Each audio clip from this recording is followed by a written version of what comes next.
tanto jugando suelto como en competición.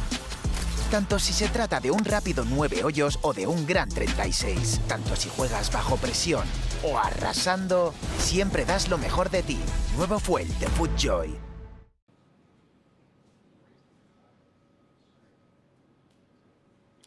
Viktor Hovland is joining us at the 104th PGA Championship, and he is playing in his third PGA Championship. Oklahoma is your home, Viktor, and you are a resident of Stillwater.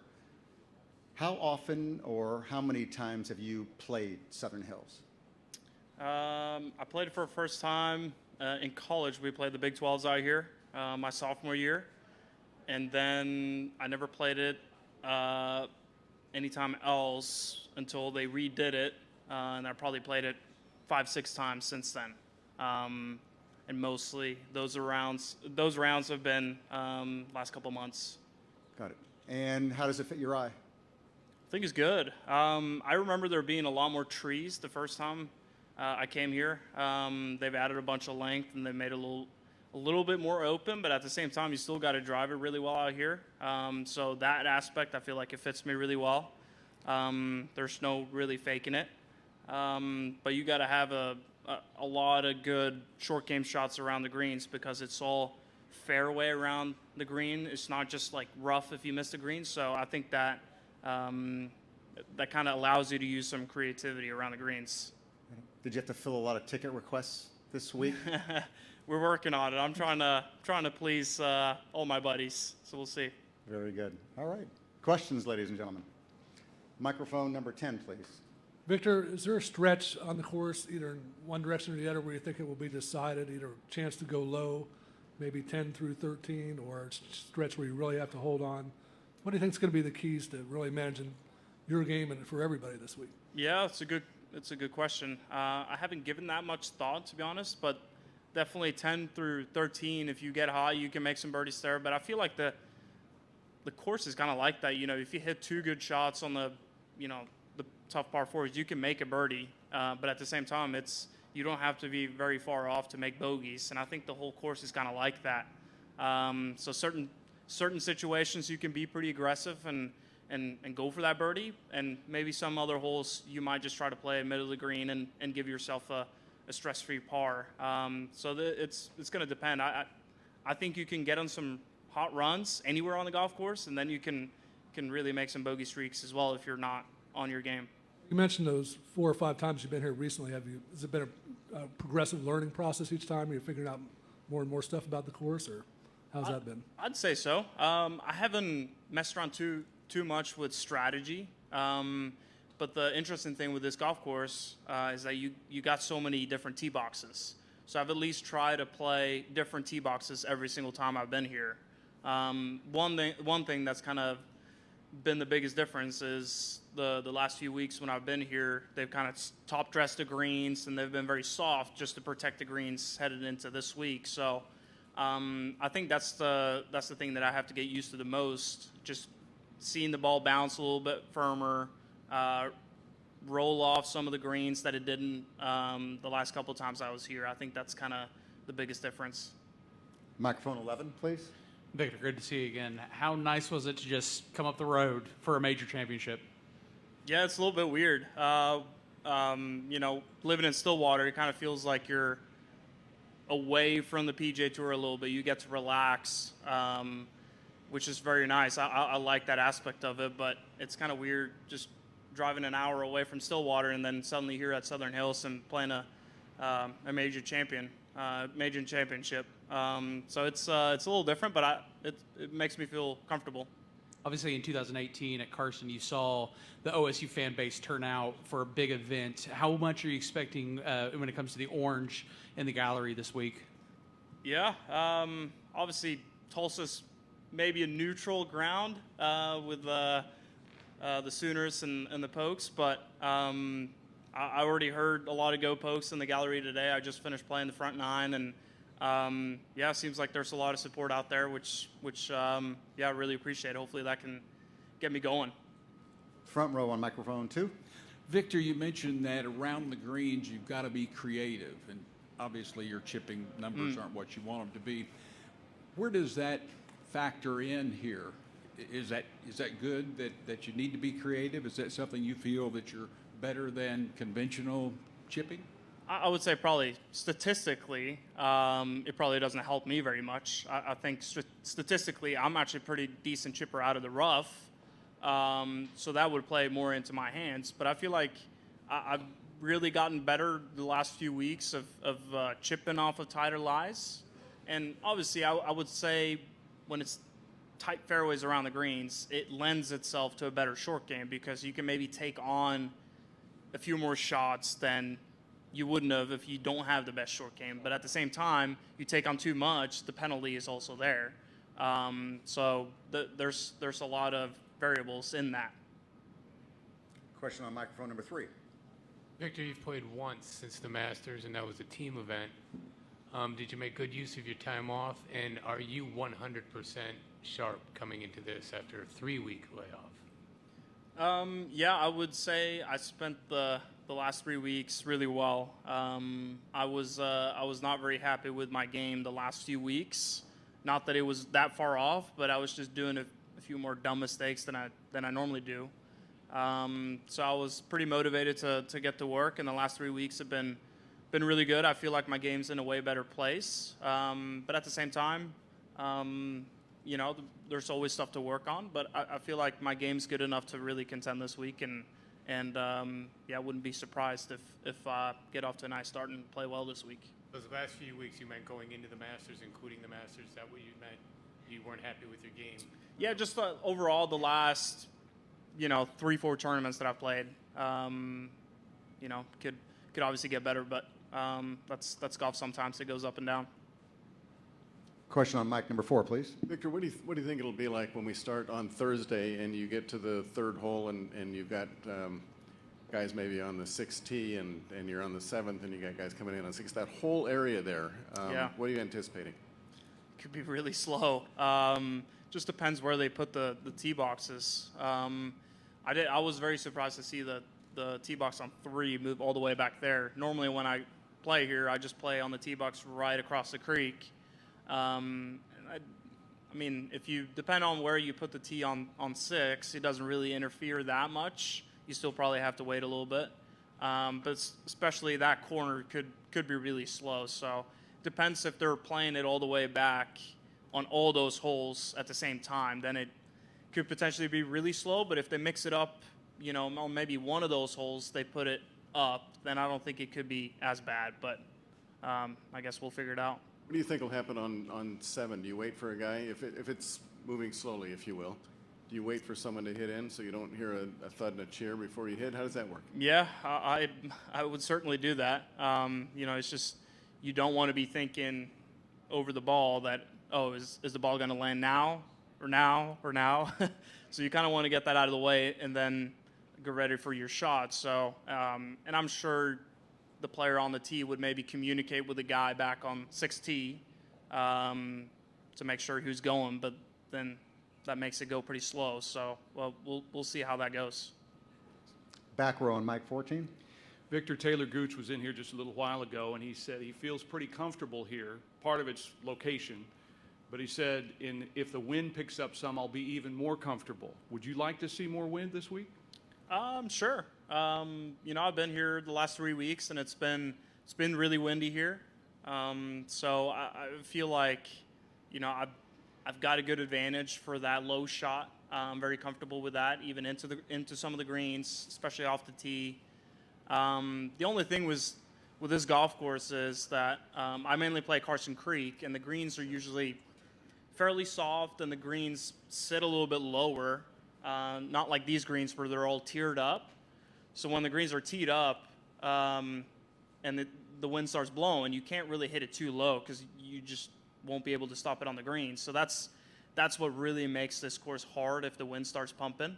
But, the harder it gets, I usually like that. So I wouldn't mind that. Questions? Over here, mic 11. Taylor told us that there's a little bit of pressure here, obviously with the fans and whatnot, but it's not quite as much as playing for a national championship and disappointing Coach Holder potentially. Would you agree with that? I mean, what's the pressure comparison for you right now this week? Yeah,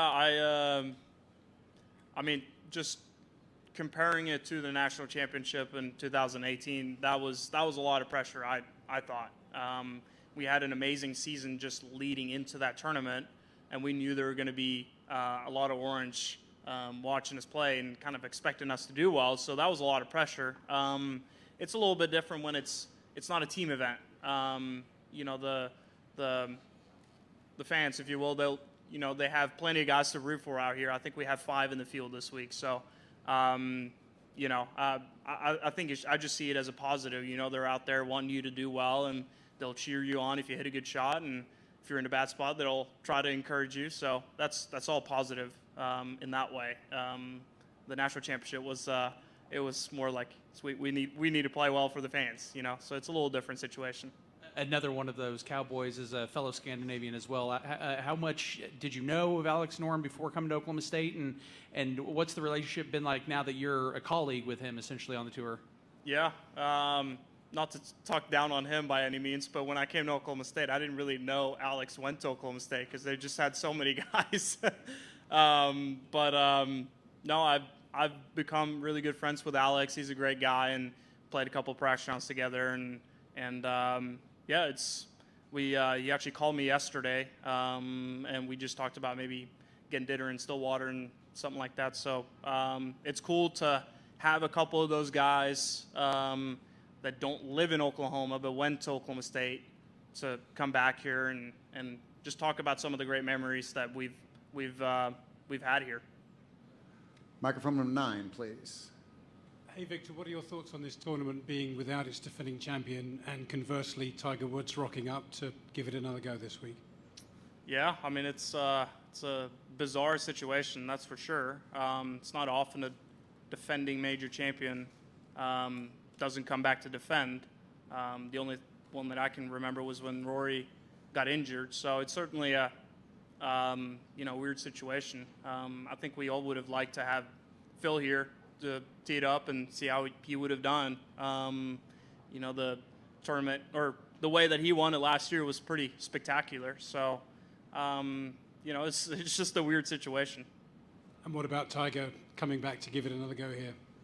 Yeah, I mean, just watching him at the Masters, that was unreal. Just the crowds and what it does to a tournament when he tees it up. So, I'm sure he's going to tee it up this week as well. And yeah, I mean, just getting used to big crowds, loud crowds, and hopefully we, both of us could be in the mix come Sunday. Microphone number 5, please. Victor, you're having the best putting year of your career, gaining half a shot in 2022. What have you changed with your putting, and what are you working on? So last year, I started with Jeff Smith, and we started to work on aim point. So that's been the biggest thing for me. I've always had a very consistent stroke. It might not be perfect, but if you can start the ball on line and do that consistently, you're doing all right. But my thing was just I really had a hard time reading greens. 1 week I can get really hot and just see the lines really well, and then the next week I just have no chance. And aim point's just really given me a system that doesn't work every time, but it at least gives me, framework that's a lot tighter. So that's really helped me. Yeah, and then it's just getting comfortable out here playing tournaments where you're playing on firm greens, fast greens. Growing up in Norway, you don't really do that a whole lot. So it's just getting more reps in, I think, is also a part of it. Front row on microphone number 2. Victor, I'm wondering if one major is going to open up the floodgates, because you've not played as well in those, but do you think your personality or game would maybe have it turn out that way? I would hope so. Hopefully I win this week and it's just the start of many, but I don't try to think that way. It's all about just trying to get better, and I feel like I'm on a very good trajectory. I've gotten a lot better since I first turned pro, and if I just keep doing the things that I need to do and get better, I'm going to hopefully win some events. You know, sometimes you can play great and not win a tournament. So there's a little bit of luck involved as well, and I just try to control the things that I can control. And final question over here on microphone. Whoops, sorry. Sorry, Victor. Just had one more. If you go back to when you left O State, and you've had a very wonderful start to your career, as has Colin and Jordan Spieth before you, et cetera. As a college player getting ready to turn pro, can you identify some of the people you're competing against in college and tell whether they're going to be successful tour players? That's a great question, because it's one of those things that I like to talk to a lot of the guys that I play with on the team at Oklahoma State, and even some of my peers that are maybe not on the PGA Tour, maybe playing mini tours or different tours. And I used to, when I was in school, I thought it was all about just talent, technique. So I would watch someone and I would see them, okay, he's got a 182 ball speed, hits it straight, is a good putter, can hit it high, can hit it low. Okay, he looks like the real deal. He's going to do well. And then you maybe see that person don't do as well. And I think there's a lot more in your mind, you know, personality traits, just how you handle pressure. Okay, you can hit it at 182 ball speed on the golf course or on the range. You look great there, but do you have ownership of your game? Do you know what you're doing? If you're in a situation where no one's really taught you that scenario, can you really figure that out and perform at your best? That's essentially what it boils down to. And that's a hard question to answer. I don't think you can really know from the outside just looking at a person. But sure, you need certain, you know, you need a skill set to be able to be successful. But I think there's, you know, there's an X factor, if you will, in your mind and kind of how you handle things. You had talent and you had technique. Did you know that you were going to be successful out here? And if so, why? Actually, no. I just never really felt like I was that good. In college, I was just like, okay, I don't hit it that far. I'm a streaky putter. My short game's average, but I hit it really straight and hit kind of a low cut, and I knew where it went, and I could shoot pretty good scores, but I was looking at other guys. So I'm like, oh, can't really do that. Can't really do that. Oh, that was a 6 shot. I don't think I've hit that before, you know, but I've always just focused on getting better. And, you know, whereas other guys, maybe they think they have all the tools and maybe psych themselves out or they become complacent. I'm always just trying to get better, and then the better you get, you know, you start to believe things a little bit more. But I would say when I won the USA Amateur, it kind of became, you know, I started believing in myself a little bit more, and I had a great junior year in college before I turned pro. And then it was always this sense, like in college, you know, okay, I'm beating a lot of college kids, but the PGA Tour players, they're the next level. They do everything perfect, but then I started realizing they actually don't do it perfect, but they're still pretty good, but they just manage it really well, and that's kind of the most important thing. Is there a word in Norway for X Factor? No, it's basically the same thing. Okay. Yeah. We'll close right over here with one. So I'm going to do one in English and then the same question maybe in Norwegian. Okay. So for me, can you remind us of the connection with Norway and Oklahoma? So what brought you here?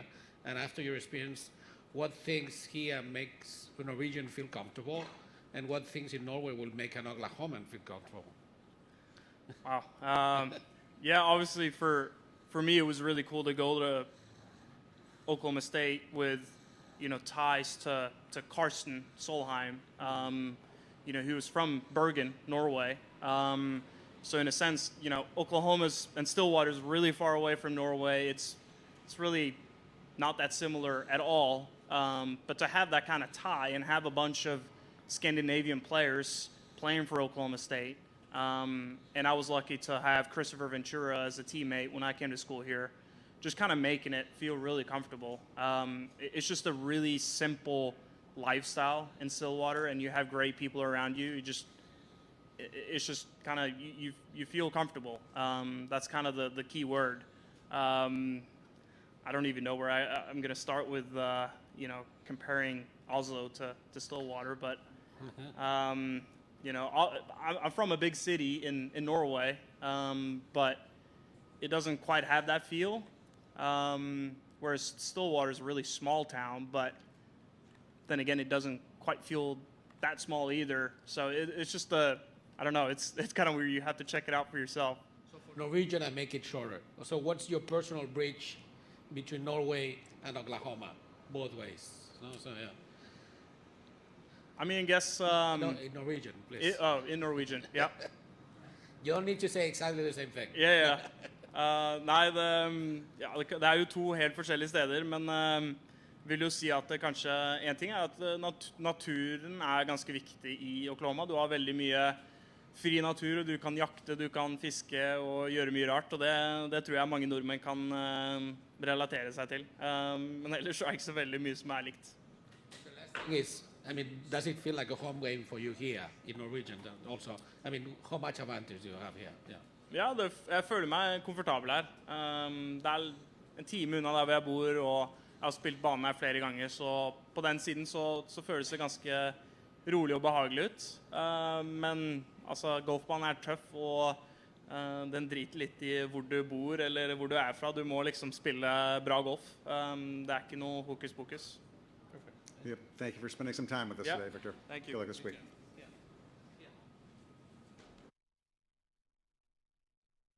El nuevo Pro SL no tiene clavos, pero tiene un agarre increíble. Con una plancha de carbono adicional para optimizar el retorno de energía y un nuevo y moderno diseño, el zapato original de máximo rendimiento sin clavos tiene algunas ventajas importantes.